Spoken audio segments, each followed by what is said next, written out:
Hello बच्चों, start करने जा रहे हैं इलेक्ट्रिक फील्ड का लेक्चर नंबर 4। और इस लेक्चर में हम पढ़ेंगे कूलम्ब्स लॉ, कूलाम का नियम। देखो, मैं बार बार ये चीज़ कह रहा हूँ तुमसे हर लेक्चर में कि अगले लेक्चर पे तभी जाओ जब तुमने पिछले लेक्चर देख रखे हों, और यदि नहीं देखें तो देख के आओ, अदरवाइज कुछ भी समझ में नहीं आएगा। तो आज का टॉपिक स्टार्ट करते हैं। टॉपिक का नाम है कूलम्ब्स लॉ, कूलाम का नियम। देखो, कूलाम का जो नियम होता है ना, ये क्या होता है, कूलम्ब्स ने क्या लॉ दिया था, क्या नियम दिया था कूलाम ने, वो हम पढ़ते हैं। सबसे पहले देखो, कूलाम ने एक बात बताई, वो ये थी कि अगर सबसे पहले ये प्रैक्टिकल किया कई लोगों ने, जैसे बेंजामिन फ्रैंकलिन ने एक्सपेरिमेंट किया था। सबसे पहले बेंजामिन फ्रैंकलिन ने एक्सपेरिमेंट किया था। एक्सपेरिमेंट क्या था कि अगर मान के चलो एक चार्ज है Q1 और दूसरा चार्ज है Q2, एक चार्ज है Q1 और दूसरा चार्ज है Q2।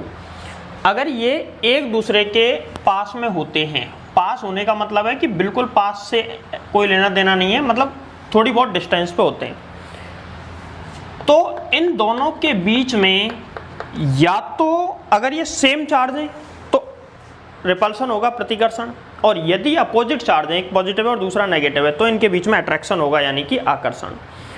अभी तक हम सिर्फ इतना जानते हैं कि दो चार्ज के बीच में इलेक्ट्रिक फोर्स लगता है, विद्युत बल लगता है। क्या जानते हैं हम कि क्या लगता है? विद्युत बल। लेकिन हम ये नहीं जानते कि कितना विद्युत बल लगता है, और ये बताया किसने? कूलाम ने। तो ध्यान रखें, कूलाम ने विद्युत बल की खोज नहीं की थी, उसने विद्युत बल का परिमाण निकालने के लिए सूत्र की स्थापना की थी कूलाम ने। हमने ऐसा मान लिया, माना कि Q1 और Q2 दो चार्ज हैं, दो आवेश हैं। अब पता नहीं है, दोनों पॉजिटिव भी हो सकते हैं, दोनों नेगेटिव, एक पॉजिटिव एक नेगेटिव, उससे कोई फर्क नहीं पड़ेगा, वो प्लस माइनस का चिन्ह इसकी डायरेक्शन के अकॉर्डिंग लास्ट में सीधा हम ले लेंगे। ठीक है, देखो, ये दोनों के बीच की जो डिस्टेंस है ना, वो है स्मॉल r। दोनों के बीच की जो डिस्टेंस है वो कितनी है? Small r। अब देखो, इन दोनों के बीच में जो फोर्स लगेगा उसको कहते हैं विद्युत बल। उस बल को कौन सा बल कहते हैं? विद्युत बल। और इस बल की खोज की थी किसने? बेंजामिन फ्रैंकलिन ने। लेकिन इस बल के लिए सूत्र किसने दिया? कूलाम ने। इसीलिए हम इसको कूलाम बल भी कह देते हैं। कौन सा बल? कूलम्ब्स फोर्स, कूलाम बल भी हम इसको कह देते हैं।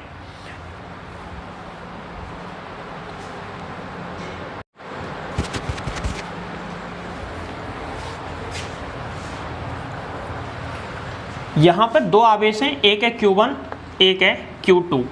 देखो, ये कूलाम बल Q1 पे लगेगा या Q2 पे? तो इसका जवाब है दोनों पे कूलाम बल लगेगा।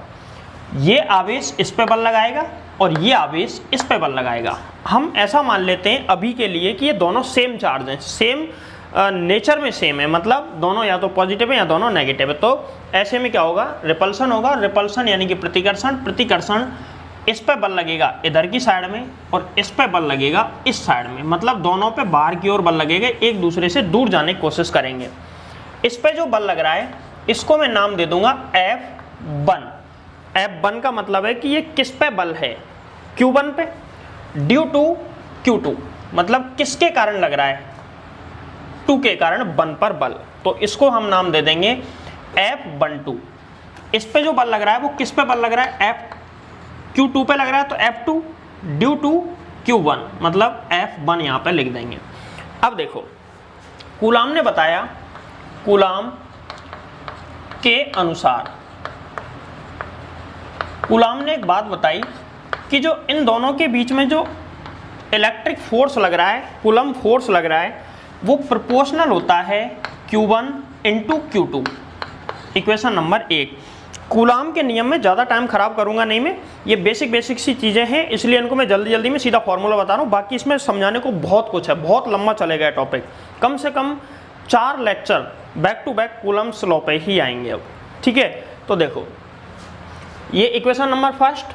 और दूसरी बात इसने बताई कि जो बल होता है वो दूरी के वर्ग के व्युत्क्रमानुपाती होता है, इन्वर्सली प्रोपोर्शनल होता है।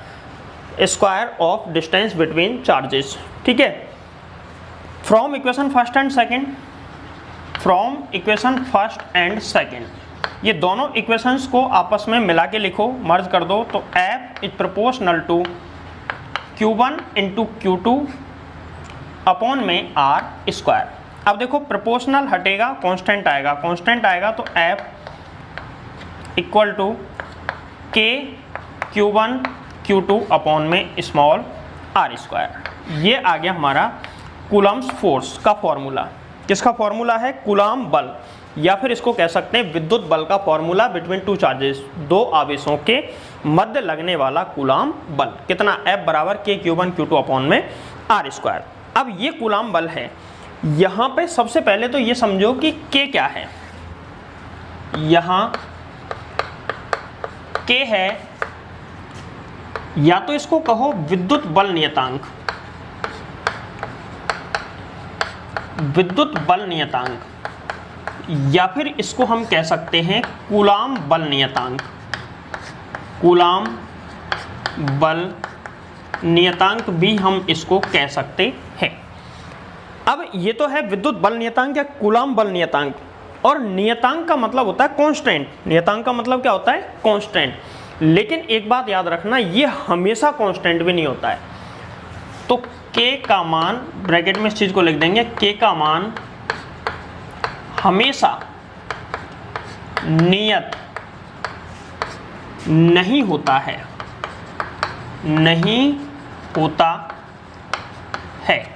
K का मान हमेशा नियत नहीं होता है, यह माध्यम पर निर्भर करता है, यह माध्यम पर निर्भर करता है। अर्थात कब तक कांस्टेंट रहेगा? जब तक कि मीडियम चेंज नहीं होता। जैसे ही मीडियम चेंज होगा, जैसे ही माध्यम चेंज होगा, K की वैल्यू भी क्या हो जाएगी? चेंज। ठीक है, अब सुनो, ये तो K का हमने, ये तो K के बारे में बता दिया। इसके बाद में हम आते हैं कि जब K कांस्टेंट है किसी मीडियम के लिए, तो कोई ना कोई मीडियम के लिए इसकी वैल्यू बताओ, कौन से मीडियम के लिए इसकी वैल्यू कितनी होगी। तो देखो K का मान, सबसे पहले K का मात्रक निकाल लो, इसका मान भी निकाल लेंगे, K का मात्रक निकालो। तो देखो K का मात्रक, यूनिट ऑफ K, इस फॉर्मूले में क्या आया है, तो इस फॉर्मूले में से ही निकालेंगे हम। क्या आ जाएगा? K बराबर F R स्क्वायर अपॉन में Q1 इंटू Q2। इस फॉर्मूले के अकॉर्डिंग फोर्स का मात्रक newton into metre square upon में coulomb into coulomb, coulomb square. तो K का मात्रक क्या आ गया? न्यूटन इंटू मीटर स्क्वायर प्रति कूलम स्क्वायर। या फिर हम इसको ऐसे भी लिख सकते हैं, newton into metre square into coulomb की पावर -2। इस तरीके से भी हम इसको लिख सकते हैं। अब हम बात करते हैं कि K का मान कितना होता है। तो देखो K का मान, K का मान, K की वैल्यू कितनी होती है। तो सबसे पहले K का मान निकालेंगे हम। नंबर 1, निर्वात, निर्वात के लिए, निर्वात के लिए K का मान निकालो। तो निर्वात के लिए, निर्वात यानी कि वैक्यूम फ्री स्पेस, निर्वात के लिए K का मान आएगा, निर्वात या वायु के लिए। देखो वायु के लिए वैसे थोड़ा सा अलग होता है, लेकिन कोई ज़्यादा डिफरेंस होता नहीं है। जैसे हमने रे ऑप्टिक्स में भी बताया था कि निर्वात और वायु के लिए, निर्वात और वायु दोनों का घनत्व लगभग सेम लिया जाता है। हालांकि बिल्कुल सेम नहीं होता है, थोड़ा सा अंतर होता है, फिर भी सेम लिया जाता है। तो निर्वात के लिए या वायु के लिए K बराबर होता है 1/4 पाई एप्सिलॉन नॉट। कितना होता है? K बराबर 1/4 पाई एप्सिलॉन नॉट। यहाँ पे एक नई बीमारी फिर आ गई जिसका नाम है एप्सिलॉन नॉट या एप्सिलॉन 0 भी इसको कहते हैं। इसके बारे में आगे बताऊंगा। ठीक है, K बराबर इतना होता है। अगर इसको हम सॉल्व करें तो इसकी वैल्यू आएगी 9 × 10⁹ और इसका मात्रक क्या होता है? न्यूटन इंटू मीटर स्क्वायर प्रति कूलम स्क्वायर। ये इसकी जो वैल्यू निकल के आई है ना, ये वैल्यू है MKS में, MKS या SI यूनिट के अंदर इसकी ये वैल्यू है। अब यदि हम इसकी वैल्यू निकालें CGS में, तो देखो CGS में के का मान, CGS में के का मान के बराबर होता है 1। CGS में के का मान कितना होता है 1। अब मात्रक क्या होगा, देखो ये इस फॉर्मूले से MKS में निकाला तो इसी से CGS में निकालो।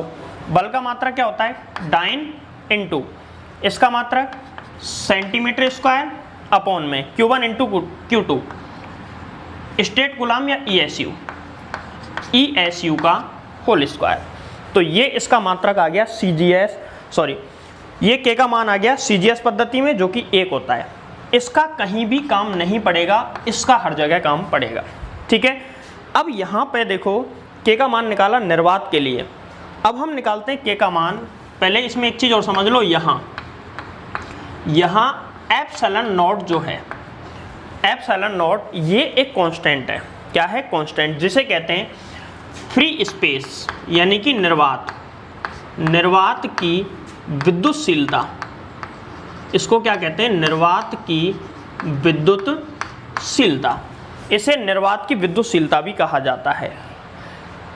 विद्युतशीलता मतलब होता है परमिटिविटी। इंग्लिश में विद्युतशीलता मतलब क्या होता है, परमिटिविटी फॉर स्पेस, स्पेस के लिए परमिटिविटी एप्सिलॉन नॉट। और एप्सिलॉन नॉट की वैल्यू याद रखें, इसकी वैल्यू होती है 8.854 इंटू 10 की पावर -12। कितनी होती है 8.854 इंटू 10 की पावर -12। अब इसका मात्रक और पता लगा लेते हैं।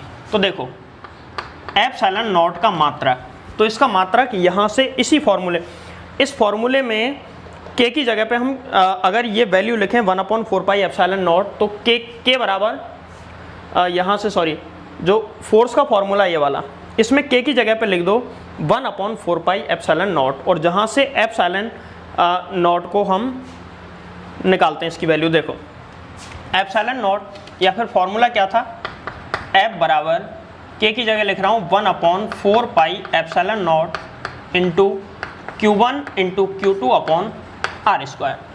इस फॉर्मूले से एप्सिलॉन नॉट को ऊपर ले आओ, बाकी सब नीचे लेके जाओ। तो एप्सिलॉन नॉट बराबर 1/4 pi F into Q1 into Q2 upon में R स्क्वायर।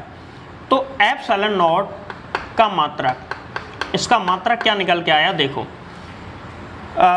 यहाँ से तो बराबर 4 पाई का कोई मात्रक होता नहीं है, 4 पाई कांस्टेंट है। फोर्स का मात्रक होता है कितना 1 अपॉन में Newton into coulomb square upon में मीटर स्क्वायर। तो मात्रक पहले वाला है, बस उल्टा हो गया है। ये जो मात्रक है इसी को उल्टा कर दो, किसका मात्रक आ जाएगा एप्सिलॉन नॉट का। ठीक है, एप्सिलॉन 0 भी इसको कह सकते हैं। तो इसका मात्रक क्या आया, इसका मात्रक ये उठा के यहाँ पे लिख दो Newton into coulomb square upon में मीटर स्क्वायर। ठीक है, ये तो हमने बात कर ली के का मान किसके लिए, निर्वात के लिए। अब हम बात करेंगे माध्यम के लिए। माध्यम के लिए के का मान माध्यम के लिए निकालते हैं। देखो सबसे पहले तो के बराबर 1/4 पाई एप्सिलॉन नॉट था, के बराबर आएगा 1/4 पाई एप्सिलॉन। केवल एप्सिलॉन हमको यहाँ पे लिखना है। बराबर में इसकी वैल्यू इतनी थी, लेकिन यहाँ पे हम इसकी वैल्यू कुछ नहीं लिखेंगे। क्यों नहीं लिखेंगे, देखो निर्वात फिक्स होता है, एक फिक्स है। ऐसा नहीं है कि निर्वात कौन सा वाला निर्वात, निर्वात का कोई प्रकार नहीं होता, वो तो फिक्स है, एक ही होता है, कांस्टेंट होता है। ठीक है, लेकिन माध्यम तो बहुत सारे हो सकते हैं, और जब माध्यम बहुत सारे होंगे तो सबके लिए के की वैल्यू कैसी होगी, अलग अलग। तो माध्यम के लिए के का मान क्या आएगा 1/4 पाई एप्सिलॉन। देखो एप्सिलॉन नॉट क्या है, निर्वात की विद्युतशीलता, permittivity of free space. Epsilon क्या है, माध्यम की विद्युतशीलता। अब कोई सा माध्यम हो, ठीक है, इन दोनों का मात्रक एक ही होगा और दोनों की विमा भी सेम होगी। ठीक है, अब तुमको एक काम कल करना है, और वो काम ये है कि के का मात्रक मैंने तुमको निकाल के बता दिया है, और एप्सिलॉन नॉट का भी निकाल के बता दिया है। एप्सिलॉन का वही होगा जो एप्सिलॉन नॉट का होगा। ठीक है, अब होमवर्क सुनो जो तुमको करना है, के एंड एप्सिलॉन नॉट या एप्सिलॉन, इनकी विमा निकालनी है, डायमेंशन निकालनी है तुमको। ठीक है, 11 तुम पढ़ के आए हो, इनकी डायमेंशन कैसे निकाली जाती है, तो इनकी डायमेंशन निकालना। अब इसको देखो आगे पढ़ते हैं। विद्युत बल और आर यानी कि डिस्टेंस के बीच में ग्राफ। तो देखो इनके बीच में रिलेशन यह था F is proportional to 1/r²। तो इनके बीच में ग्राफ इन्वर्सली प्रोपोर्शनल वाला ग्राफ अच्छी तरह हम समझते हैं। इन्वर्सली प्रोपोर्शनल का ऐसा ग्राफ बनेगा जहाँ पे हम लिख सकते हैं F is proportional to 1/r²। एक साइड में F ले लो और दूसरी साइड में R, इन दोनों के बीच में ऐसा ग्राफ आएगा। अब यहाँ पे एक चीज़ ध्यान से समझो कि जैसे जैसे डिस्टेंस बढ़ती जाएगी R की वैल्यू कम होती जाएगी। कैसे, देखो स्टार्टिंग में यहाँ पे डिस्टेंस कम है, R की वैल्यू कम है तो फोर्स ज़्यादा है, फिर थोड़ा सा R बढ़ गया तो फोर्स देखो कम हो गया, फोर्स कम हो गया, R की वैल्यू और थोड़ी सी बढ़ा दें तो फोर्स और कम हो जाएगा। तो जैसे जैसे डिस्टेंस बढ़ती जाएगी फोर्स कम होता जाएगा। और कितने गुना, जैसे मान के चलो डिस्टेंस अगर 2 गुना बढ़ती है तो फोर्स कितने गुना कम होगा, 2 दूनी 4, 4 गुना कम हो जाएगा। इसका एक छोटा सा क्वेश्चन देखो, जैसे मान के चलो, इसको समझाने के लिए 4 गुना कैसे होगा इसको समझाने के लिए एक छोटा सा क्वेश्चन करवा रहा हूँ। माना कि Q1 एंड Q2 दो चार्ज हैं, Q1 और Q2 2 चार्जेस हैं जो कि स्मॉल r डिस्टेंस पर हैं। मतलब एक तो चार्ज है Q1 और दूसरा चार्ज है Q2, दोनों के बीच की जो डिस्टेंस है वो है स्मॉल r। ठीक है, अब स्मॉल r डिस्टेंस है तो इनके बीच में फोर्स कितना लगेगा उसको मान लेता हूं मैं F1 बराबर K Q1 Q2 अपॉन में r², according to Coulomb's law, equation number 1। अब सेकंड स्थिति में यदि r को 2 गुना कर दूं, यदि r को मैं 2 टाइम्स बढ़ा दूं, 2 गुना कर दूं, मतलब 2r कर दूं, तो 2 गुना करने पर फोर्स कितने गुना चेंज होगा, सवाल ये था। तो F2 बराबर कितना आ जाएगा, K Q1 Q2 अपॉन में 2r का स्क्वायर। अब की बार डिस्टेंस, पहले डिस्टेंस कितनी थी r, अब की बार 2r है तो इसका होल स्क्वायर होगा। क्या आ जाएगा, K Q1 Q2 अपॉन में 4r², इक्वेशन नंबर 2। अब हम क्या करेंगे, देखो F1 अपॉन में F2 निकाल लो, इनका रेशो निकाल लो, अनुपात निकाल लो। तो F1 क्या है, K Q1 Q2 अपॉन में r², K अपॉन में F2 कितना है, K Q1 Q2 upon 4r², K Q1 Q2 K Q1 Q2 r² cut गई। क्या आया, F1 अपॉन में F2 बराबर 4 ऊपर पहुंच जाएगा ना, 4/1। तो देखो ये कहना चाह रहा है कि अगर F1 का रेशो 4 है तो F2 का अनुपात 1 है। ठीक है, मतलब F1 4 गुना ज़्यादा है किसकी तुलना में, F2। इसको हम ऐसे भी लिख सकते हैं F1 बराबर 4F2, मतलब F1 4 टाइम ज़्यादा है किससे, F2 से। F1 4 टाइम ज़्यादा है F2 से। तो देखो जबकि पहली कंडीशन इस F1 के लिए डिस्टेंस कितनी थी, r, और F2 के लिए डिस्टेंस कितनी थी, 2r। डिस्टेंस 2 गुना बढ़ा दी तो फोर्स कितने टाइम कम हो गया, 4 टाइम, 4 गुना कम हो गया। ये एक बेसिक टाइप से मैंने एक न्यूमेरिकल लेके समझा दिया। इसको अगर तुम क्वेश्चन बना के लिखना चाहें तो लिख देना, यदि 2 आवेशों के मध्य दूरी को 2 गुना कर दें तो बल पर, उनके मध्य लगने वाले कूलाम बल पर क्या प्रभाव पड़ेगा, तो कूलाम बल 4 गुना कम हो जाएगा इसके अकॉर्डिंग। ठीक है, अब देखो एक छोटा सा टॉपिक है और डेफिनेशन है। एक कूलाम आवेश को परिभाषित करो, एक कूलाम आवेश को परिभाषित करो। ये एक छोटा सा क्वेश्चन ही है, एक कूलाम आवेश को परिभाषित करो according to Coulomb's law, Coulomb के नियम के अनुसार एक कूलाम को परिभाषित करो। अगर मान के चलो एक चार्ज है Q, 2 समान चार्ज हैं, 2 सेम चार्ज हैं, ये है Q, या फिर ऐसे मान लो Q1 है, ये Q2 है और इनके बीच की डिस्टेंस है स्मॉल r। अब एक कूलाम को डिफाइन करना है तो यहाँ Q1 बराबर 1 कूलाम और Q2 बराबर 1 कूलाम मान लो। ठीक है, और अब एक काम करो, इनके बीच में फोर्स कितना लगेगा, F बराबर फॉर्मूला होता है K Q1 into Q2 upon में R square, K Q1 Q2 upon R square, इतना फोर्स लगेगा। यहाँ पे एक चीज और मान लो, माना R is equal to 1 metre, R को कितने मीटर मान लिया मैंने, 1 मीटर। Q1 Q2 को मैंने 1 मान लिया और इसको मान लिया कितना, 1 मीटर। तो ऐसी स्थिति में फोर्स कितना आएगा, F इज इक्वल टू के 1 इंटू 1 अपॉन में 1 का होल स्क्वायर, ठीक है, क्योंकि Q1 Q2 को 1 मानना है, क्योंकि 1 कूलाम को ही परिभाषित करवा रहा है वो। तो F बराबर कितना आ जाएगा, F बराबर K, और K बराबर कितना होता है, 9 इंटू 10 की पावर 9 न्यूटन, ठीक है। अब देखो F की वैल्यू इतनी आई। यहाँ पे एक चीज समझो, यदि परिभाषा सुन लो, यदि दो समान आवेश क्योंकि दोनों एक कूलाम है, अब एक कूलाम को तो परिभाषित कर रहे हैं इसलिए इस शब्द को लास्ट में लेके आएंगे।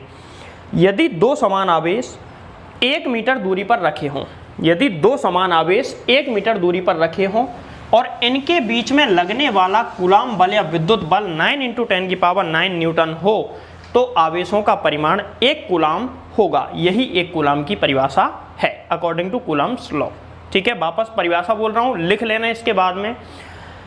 यदि परिमाण में समान दो आवेश 1 मीटर दूरी पर रखे हों और उनके बीच में लगने वाला विद्युत बल 9 इंटू 10 की पावर 9 न्यूटन हो, तो आवेशों का परिमाण 1 कूलाम होगा, ठीक है। ये इसकी परिभाषा नोट कर लें एक बार।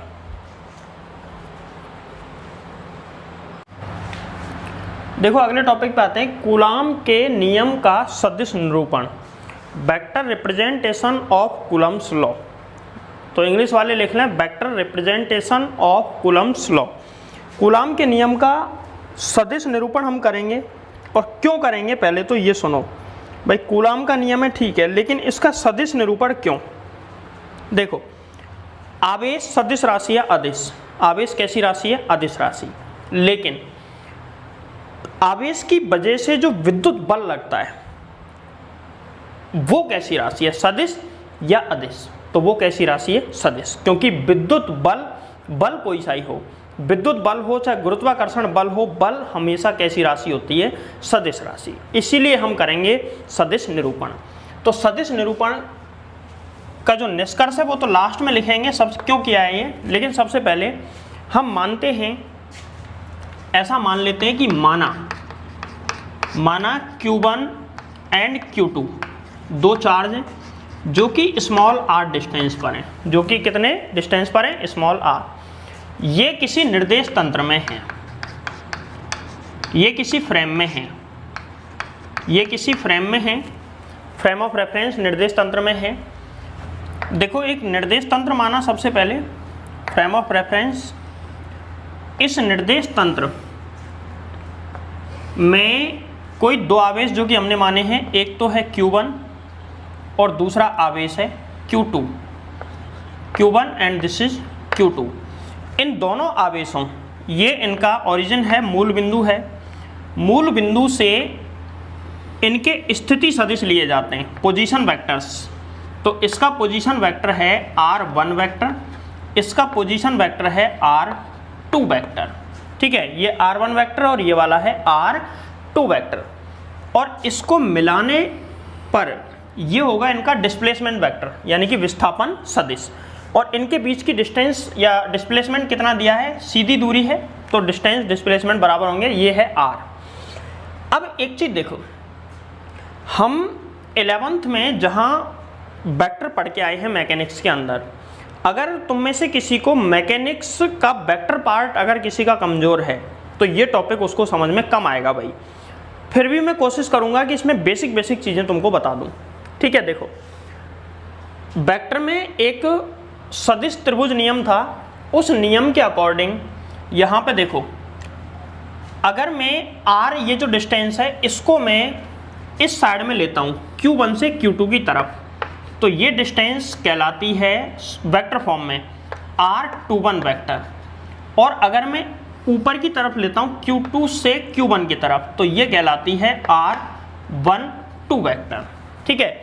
अब ये दोनों के दोनों चार्ज एक दूसरे पर रिपल्सन फोर्स लगाएंगे, दोनों को पॉजिटिव लिया है तो ये इधर, और दूसरा जो फोर्स होगा वो इधर लगेगा। इन फोर्स के नाम क्या होंगे, इन बलों के नाम क्या होंगे, कूलाम्स बल या विद्युत बलों के नाम, इनके नाम सुनो।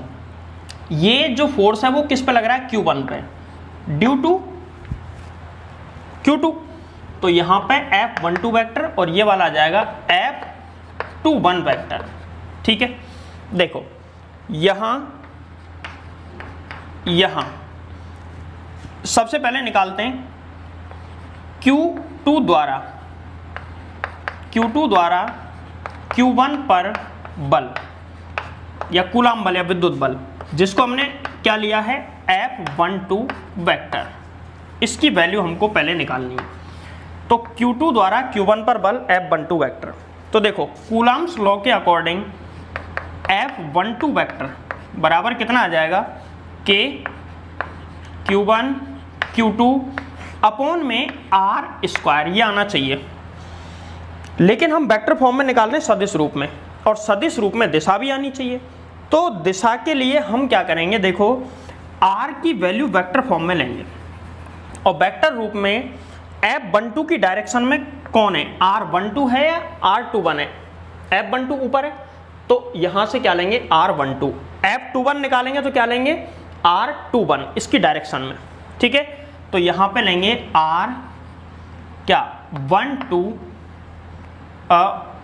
का होल स्क्वायर, R12 का होल स्क्वायर, वेक्टर नहीं लेंगे क्योंकि होल स्क्वायर होने पे वेक्टर वैसे अट जाता है, और यहां पे इसका स्थिति सदिश,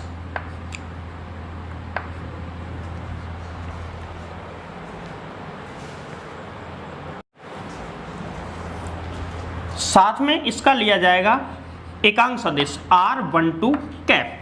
ठीक है, ये सदिश रूप में हमने लिया है, equation number first, equation number 1 आ गया।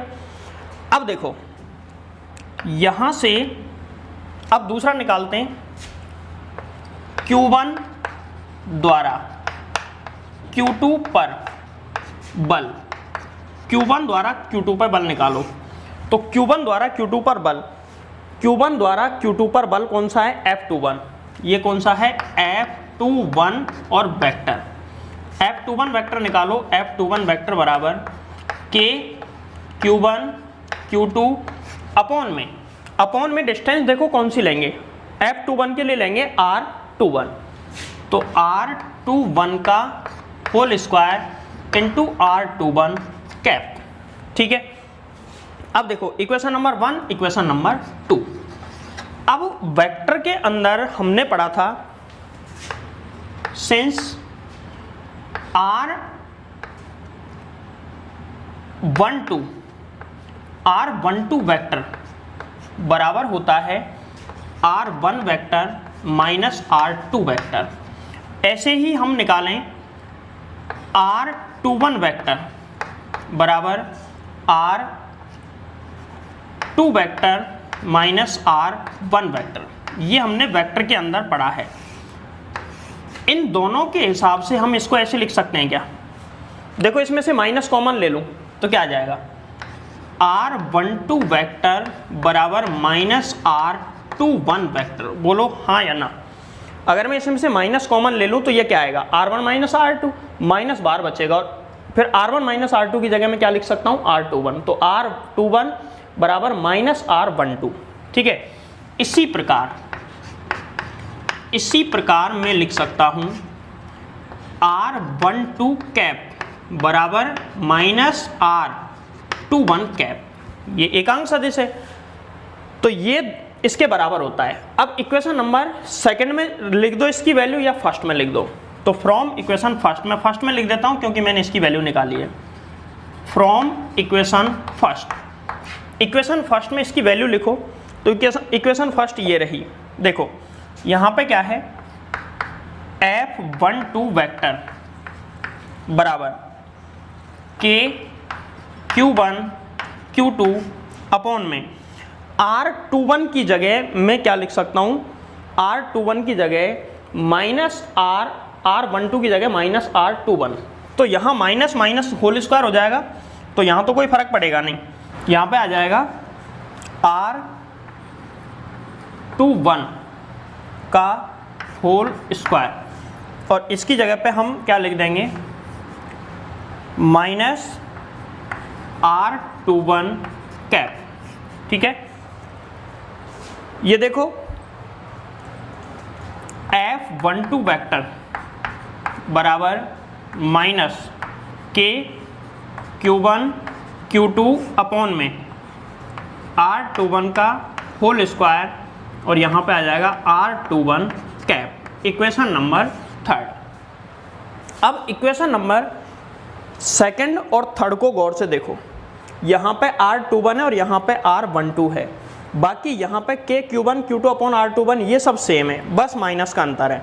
तो from equation second and third, from equation second and third, समीकरण 2 व 3 से, समीकरण 2 और 3 से हम लिख सकते हैं F21 वेक्टर बराबर माइनस F12 वेक्टर, या फिर हम इसको ऐसे भी लिख सकते हैं F12 वेक्टर बराबर माइनस F21 वेक्टर। अब देखो इससे क्या निष्कर्ष निकला, इससे ये निष्कर्ष निकला कि इन दोनों पे जो बल लग रहे हैं दोनों साइड में, ये दोनों आपस में इनका मैग्नीट्यूड जो परिमाण है वो सेम है, इनका परिमाण कैसा है, सेम, लेकिन एक पॉजिटिव है और एक कैसा है, नेगेटिव। इसका मतलब इनकी डायरेक्शन कैसी है, अपोजिट, दिशा कैसी है, विपरीत। तो हम यहाँ पे अब निष्कर्ष लिखेंगे, इससे क्या निष्कर्ष निकलता है।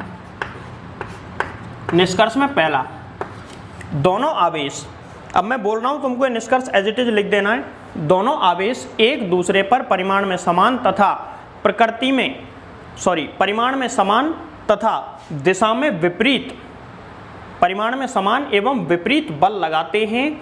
इस प्रकार न्यूटन के एक्शन रिएक्शन यानी कि क्रिया प्रतिक्रिया नियम की पालना होती है। कौन से नियम की, न्यूटन का जो थर्ड लॉ है क्रिया प्रतिक्रिया के नियम की पालना होती है।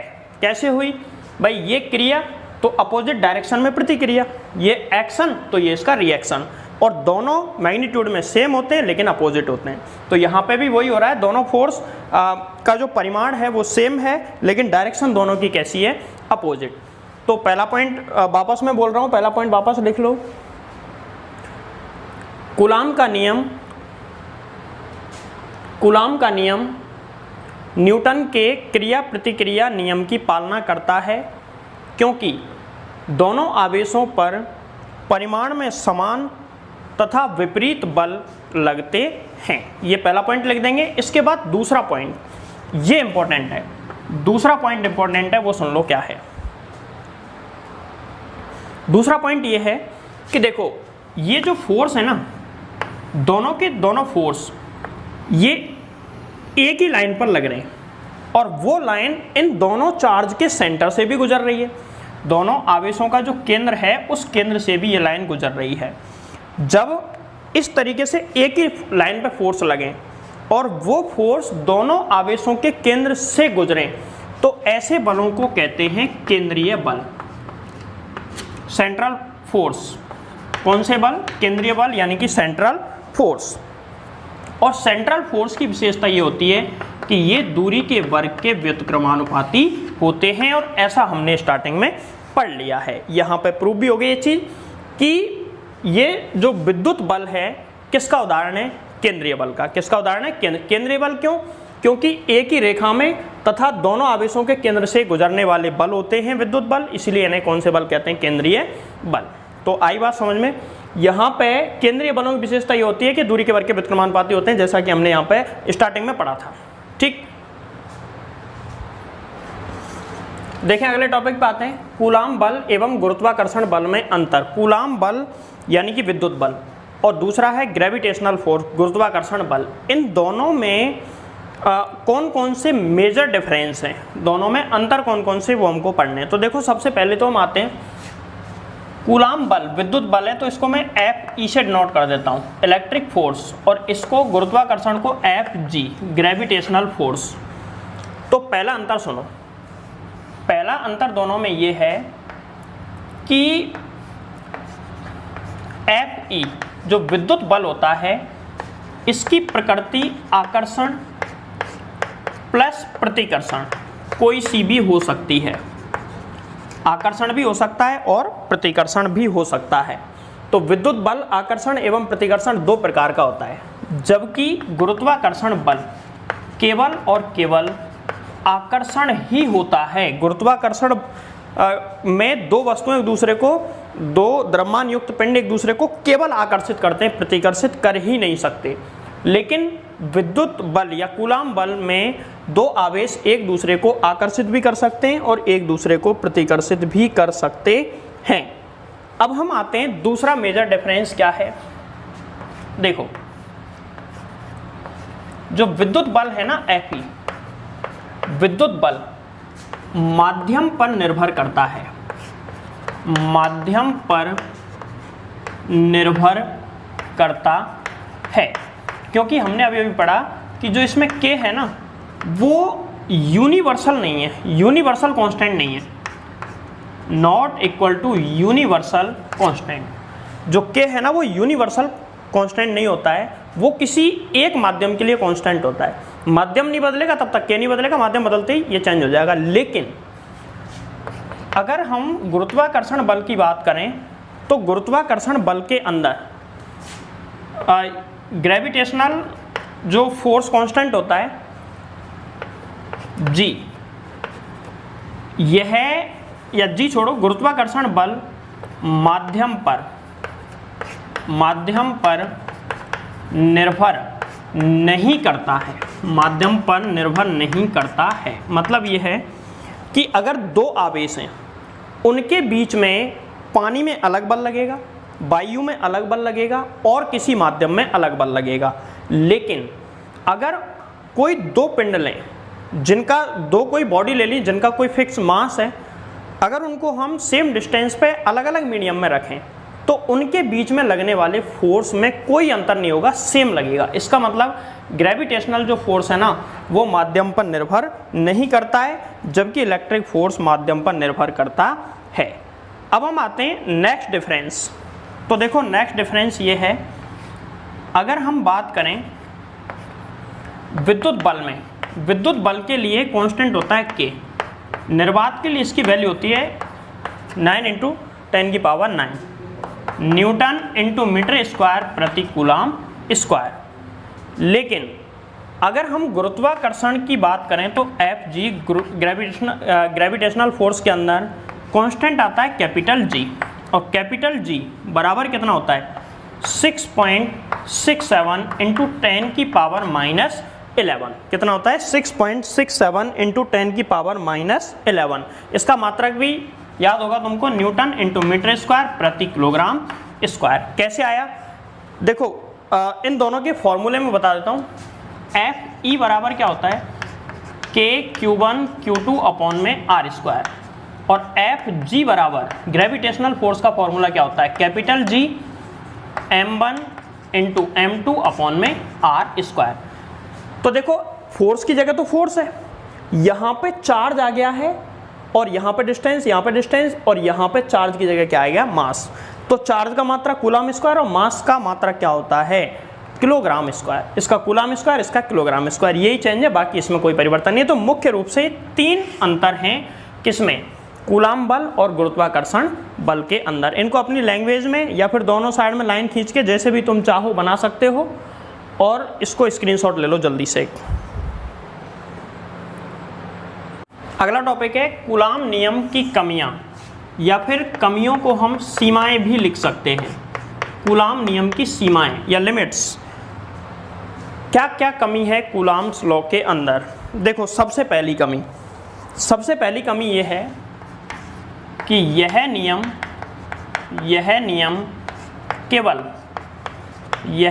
केवल बिंदु आवेश यानी कि पॉइंट चार्ज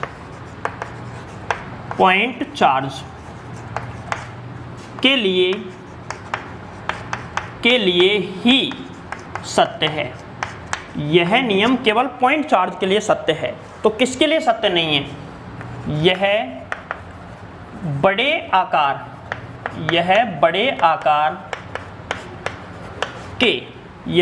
आकार के आवेशों के लिए ट्रू नहीं है,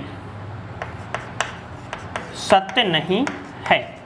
मतलब कहना क्या चाह रहा है, मतलब ये कहना चाह रहा है कि अगर कोई चार्ज ऐसा है, जैसे मान के चलो पॉइंट के रूप में छोटा सा Q1 Q2, तो हम यहाँ इस कंडीशन में कूलम्ब्स लॉ लगा सकते हैं। लेकिन अगर चार्ज ऐसा है, जैसे मान के चलो ऐसा बड़े साइज में है, बहुत बड़े साइज में, जहाँ पे चार्ज डिस्ट्रीब्यूट है, इस पे चार्ज बटा हुआ है, अंदर भी हो सकता है, इसमें अंदर ले लेता हूँ, तो ऐसे आवेशों के लिए कूलम्ब का नियम सही नहीं है। इस नियम से हम फोर्स नहीं निकाल सकते, ठीक है। अब इसमें आते हैं दूसरी जो कमी है ना, इसमें दूसरी कमी यह है आवेशों की स्थिर अवस्था के लिए ही सत्य है। यह आवेशों की स्थिर अवस्था के लिए सत्य है। मतलब दोनों चार्ज रेस्ट कंडीशन में होनी चाहिए, तभी ये सत्य है, और दोनों गति कर रहे हैं तो ये असत्य है। इसमें भी एक कंडीशन बताता हूँ तुमको। जैसे मान के चलो 2 पॉइंट चार्ज हैं, एक तो है Q1 और दूसरा है Q2, जो कि r डिस्टेंस पर हैं, ऐसा कोई सिस्टम है। अगर मान के चलो Q1 एंड Q2 दोनों स्थिर हैं, तो कूलम्ब का नियम सत्य होगा, ध्यान रखना। दूसरी कंडीशन, Q1 तो है स्थिर, Q1 है स्थिर एंड Q2 है गतिशील, Q2 गतिशील है, तो ऐसी स्थिति में भी ये सत्य होगा। लेकिन तीसरी कंडीशन, यदि Q1 एंड Q2 दोनों के दोनों यदि गतिशील हैं, दोनों गति कर रहे हैं, तो यह असत्य होगा। असत्य का मतलब है कि वहाँ पे कूलम्ब्स लॉ के द्वारा फोर्स नहीं निकाला जा सकता है जब दोनों के दोनों गति कर रहे हों। कब निकाल सकते हैं? जब या तो दोनों स्थिर हो या एक स्थिर हो कम से कम, तो हम कूलम्ब्स लॉ लगा सकते हैं, और यदि दोनों गति कर रहे हैं तो हम कूलम्ब्स लॉ नहीं लगा सकते।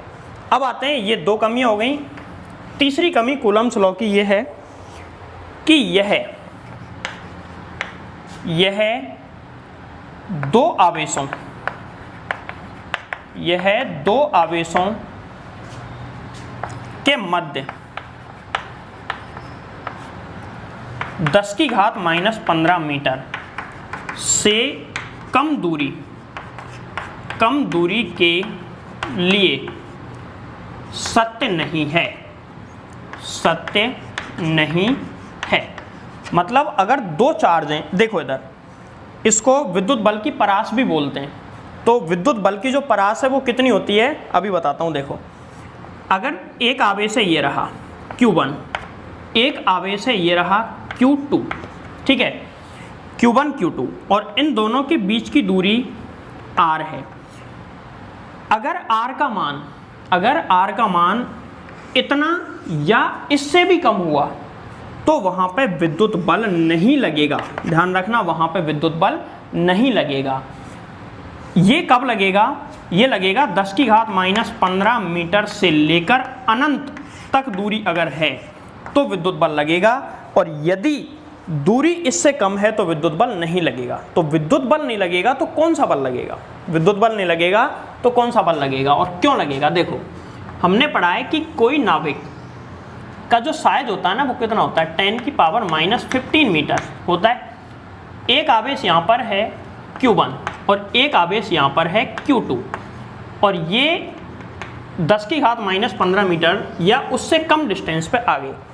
तो इतने से कम डिस्टेंस पे आने के बाद आवेश नाभिक के अंदर चले जाते हैं, या ऐसा मान लिया जाता है कि वो किसमें है? नाभिक के अंदर। और नाभिक के अंदर 2 आवेशों के बीच में कभी भी विद्युत बल नहीं लगता है।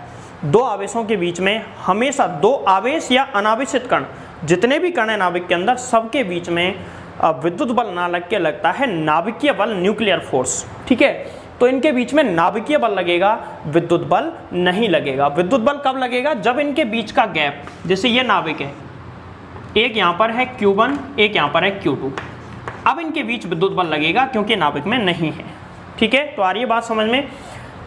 ये इसमें 3 कमियां हैं, इनको अपनी लैंग्वेज में लिख लो, ज़्यादातर चीज़ें मैंने लिखवा दी हैं। देखो कूलाम के नियम में जितनी भी चीज़ें हैं मैंने एक एक करके तुमको समझा दी हैं। अब कूलाम के नियम पर आधारित कुछ बेसिक सरल वाले न्यूमेरिकल हम पढ़ लेते हैं। और न्यूमेरिकल्स तो इतने हैं कूलाम्स लॉ पे कि अगर हम 10 लेक्चर और बना दूं तो भी कम पड़ जाएंगे, लेकिन हम बिल्कुल बेस वाले न्यूमेरिकल आज पढ़ेंगे। बाकी न्यूमेरिकल्स के लिए कम से कम 2 वीडियो में अपलोड करूंगा। तो कुछ न्यूमेरिकल करते हैं। देखो पहला न्यूमेरिकल है, हाइड्रोजन की सामान्य अवस्था में नाभिक एवं इलेक्ट्रॉन के मध्य विद्युत बल एवं गुरुत्वाकर्षण बल का अनुपात ज्ञात करो। बहुत अच्छा सवाल है ये। देखो सबसे पहले वो कह रहा है कि हाइड्रोजन कौन सा, 1H1, ठीक है, 1H1 सामान्य अवस्था का मतलब है कि इलेक्ट्रॉन जो है ना, इलेक्ट्रॉन पहली कक्षा में है। और इलेक्ट्रॉन पहली कक्षा में, पहली कक्षा की त्रिज्या होती है 0.53 एंगस्ट्रॉम लगभग। पहली कक्षा की त्रिज्या कितनी होती है, 0.53 एंगस्ट्रॉम। तो इनके बीच में विद्युत बल कितना लगेगा और गुरुत्वाकर्षण बल कितना लगेगा, ये निकालना है। तो इसका सॉल्यूशन समझो। सबसे पहले हम निकालते हैं नंबर 1 विद्युत बल